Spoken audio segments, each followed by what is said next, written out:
Okay, so you probably learned that there's something called 3D printers in the world now, right? I mean, they don't print paper, they print stuff. You know, you want to make a case for your iPhone. You know, you turn on your 3D printer and it makes it. You know, one guy I talked to has a 3D printer, even can make shoes if you want. Now that appeals to me. If I need pink shoes to go with an outfit, I can just turn on my 3D printer. Well, here's a neat way that you could make, you know, toys for kids. Actually, kids can make their own toys. And not with a 3D printer, this is with a pen. Something as big as a pen. That stuff comes out and you can make your own toys like that. Technology is just amazing. And now it's safe and it's for kids and everything. A 3D toy maker that's as big as a pen. Now, isn't that cool? Yeah. And it's just not even in stores yet. That's why the people are crowdfunding on it. And you can get it at a bargain price. But even to know about it, I mean, this is what's important, I think, about life. Even if you don't need to make toys now with your kids or make little gadgets you can with a pen, that you know about that technology that's available, so you will see applications you know, that you can use. Or like the computer, if you don't know what the computer can do, then how are you going to use it to solve problems you may have? You know, it's sort of like having a toolbox now. Now our toolboxes are not just a hammer and, you know, a screwdriver or whatever. Now it's so ultimate, it's so big. So if you know there's a 3D pen that you can make little stuff for, yeah, just something the size of a pen, you know, just to know that, to have that into your, you know, bag of tricks for the future. And the same way with things on the internet. What kind of websites are available? What's available to solve problems you have? Like we just did an interview, a platform that you can have your own sharing economy, and somebody's done a platform for this. My son has just used a platform and teaches them how to make 3D graphics, you know. And gosh, you know, it's nothing, you know. You don't have to go to school and get a PhD in this stuff. You just have to know what's available out there. So watch this so you know what's out there. Well, Steve Joe, man.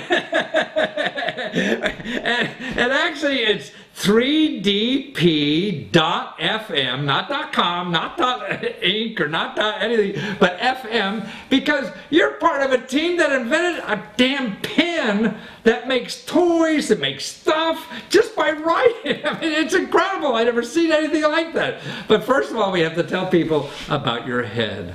I'm sorry about your accident.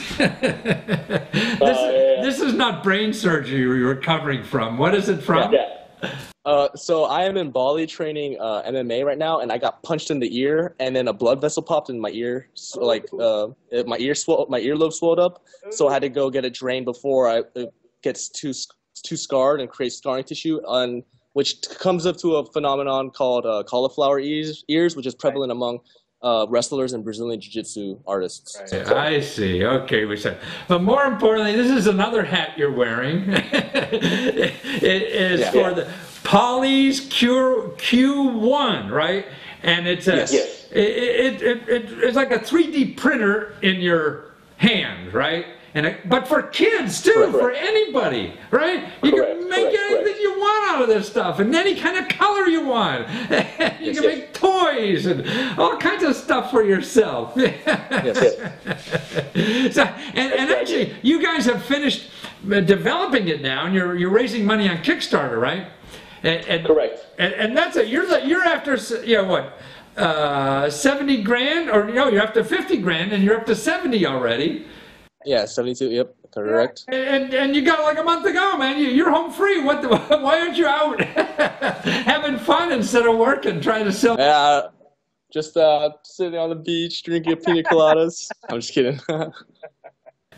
But it is a unique thing. I mean, it seems like, you know, what you guys put together will revolutionize everything, because I guess there are other pens out there on the market, but they're hot as hell because they have to melt all that stuff, right?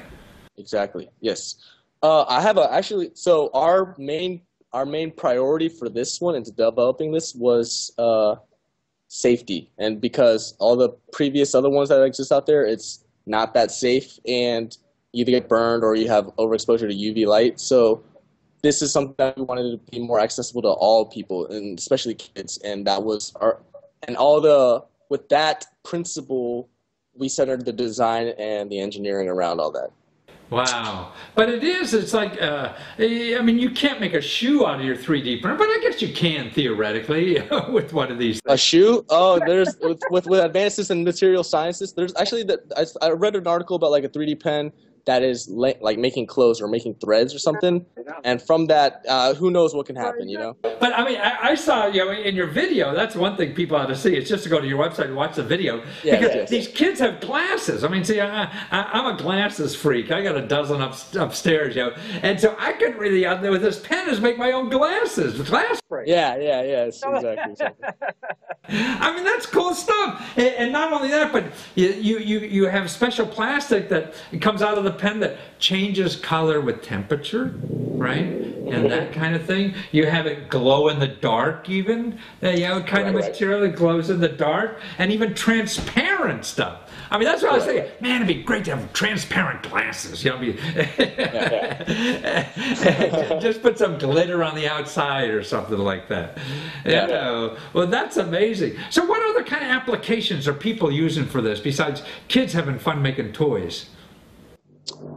So, the main, I guess, a problem it does solve is, you know, expediting the conceptualization to actual physical, tangible actualization process, because like people with 3D printers, they need to be able to use software or, you know, CAD software, and then but for kids who are with like unlimited creativity, they could just go straight to that without needing to develop the technical proficiency of using these software applications. Other applications could be, well, I think it's just more, well, so for us, we are curious to see what people will do with it, because, you know, like, you're only limited by your imagination in that sense. So you're giving like a box of crayons to kids, but it's more than crayons to make something. You know, it is, you know, material you can make things out of. You know, exactly. Whether it's little Gumby dolls you want to make, or exactly. And you're not, so you're not like traditional drawing. You're not limited with limited to a 2D plane. You can do it on an X, Y, and Z axis. So it's just seeing how you can, like, I'm sure there's something going crazy off in your brain when you're just making something like that. So well, the kids are smarter than this than we are. Yeah. Exactly. Yes. I actually have a prototype. The first prototype that made. Yeah. So this is from the shipping, and it's kind of it's seen some years. It's gone through a lot of testing, and I was testing it, and but this is the initial one that made the that shipped outside of its manufacturing, and to make it to the U.S. That made it to the U.S. and I took it with me to Bali, and I was using it, but I ran out of ink because I was just having so much fun with it, and it's just really cool just to see, you know, how this works, and like. But I can't get over, you know, on Kickstarter now, I mean, the price is what, under $50, man. It's nothing. Exactly. Yeah, for the early bird. So yeah, I mean, and so that's why before, I mean, I can imagine, you know, in a year from now when this gets distributed, you're going to be a lot higher price. So if anybody at all interested in being one of the first on the block with one of these things, man, what a toy. I mean, what a great thing for a grown-up. What, you know, anybody, I mean, you have a pen that you can build something right out of your fountain pen. You know, that's fantastic. So to find out about it, you go to 3DP, that's 3, then D as in David, P as in pen, .fm, like FM radio, and it'll take you to Kickstarter there, and you find out about it. And actually, you should go to Kickstarter to just see that video. I mean, that's a cool video you guys did. Yeah, thank you. See, I think now you're a video guy, aren't you, Steve? So that's yes, sir. I am. I try. Actually, we were talking before we went out of the air here, and Steve was telling me about, he goes around the world and doing rap videos of explaining cultures in other countries. So you're hip on videos. This is something unique, and I'm like, oh, I like it, so I can call it my own. I don't know, whatever. Well, thanks for being there, Steve, and hope your ear gets better. And, I appreciate it. And people want to see that, it's 3dp.fm, and find out about the Polys, P-O-L-Y-E-S pen, which Man, that's a cool thing. Thanks for you young guys making all this neat stuff for the next generation behind us. Take care. Oh, can I say something? Yeah.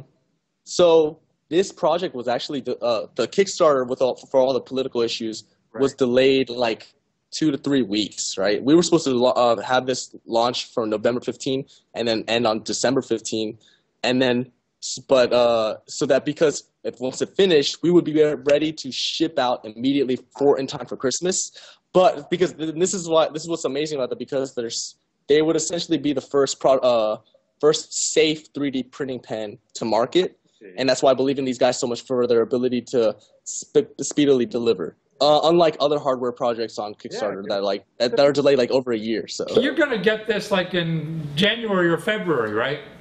Yes, correct. Yeah, wonderful. Okay, well, maybe, well, get it before it comes to a store near you and it costs too much. You got to get it now on Kickstarter. Yeah, you could go to the pen and go to the Kickstarter and back us, and then you get your pre-order, and we're gonna ship it to you ASAP once we're done. Wonderful. Thanks again, Steve. Take care. Thank you.